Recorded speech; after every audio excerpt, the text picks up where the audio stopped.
டேஸ்ட்டான வெங்காய சட்னி எப்படி அரைக்கிறதுன்னு பார்க்கலாம். அதுக்கு பாருங்கள் தேவையான அளவுக்கு எண்ணெய் ஊற்றலாம்.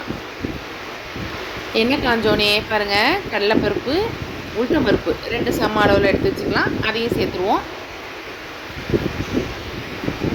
அடுத்து பாருங்கள் வரமிளகா காரத்துக்கு ஏற்ப சேர்த்துக்கலாம். அப்புறம் பாருங்கள் பெரிய வெங்காயம் ஒரு 4 பெரிய வெங்காயம் பெரிய வெங்காயமாக அரைச்சி வச்சுருக்கிறேன். அதுலேயும் பூண்டு பாருங்கள் ஒரு 4 பூண்டு பல் எல்லாத்தையும் போட்டு நம்ம வதக்குவோம்.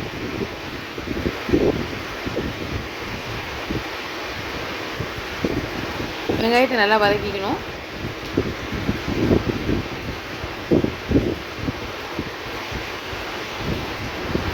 பாருங்கள் வெங்காயம்லாம் வதங்கிட்டு இருக்கும்போது உப்பு போட்டுருவோம் தேவையான அளவு.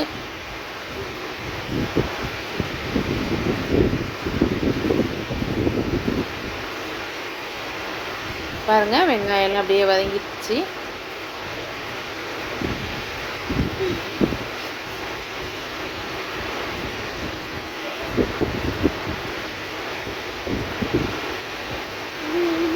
தக்காளி பழம் பாருங்கள் ஒரு 4 தக்காளி பழம் அரிஞ்சு வச்சுருக்கேன். அதையும் சேர்த்துருவோம்.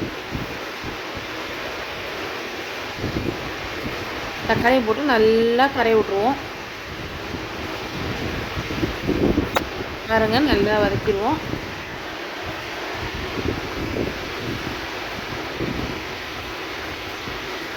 இட்லி தோசைக்கெல்லாம் செம்மையாக இருக்கும் இந்த மாதிரி சட்னி அரைச்சா. பாருங்கள் எல்லாம் நல்லா வதங்கிடுச்சு பாருங்கள். இப்போ நம்ம வந்து ஆற வச்சிடலாம். அப்போ தான் மிக்ஸி ஜாரில் சேர்த்து அரைக்க முடியும். பாருங்கள் நல்லா ஆறிடுச்சு. இப்போ மிக்ஸி ஜாரில் சேர்த்துடலாம்.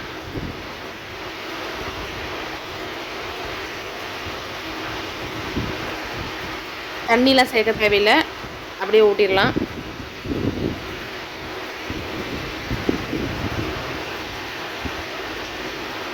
பாருங்கள் எல்லாத்தையும் சேர்த்து அரைச்சாச்சு மிக்ஸி ஜாரில். நம்ம ஒரு பாத்திரத்துக்கு மாற்றிடலாம். நல்லா டேஸ்ட்டான வெங்காய சட்னி இட்லி தோசைக்கெல்லாம் செம்மையாக இருக்கும். பிடிச்சிருந்தா லைக் பண்ணுங்கள், ஷேர் பண்ணுங்கள், கமெண்ட் பண்ணுங்கள், மறக்காமல் சப்ஸ்கிரைப் பண்ணுங்கள். தேங்க்ஸ் ஃபார் வாட்சிங் this video. Bye bye friends.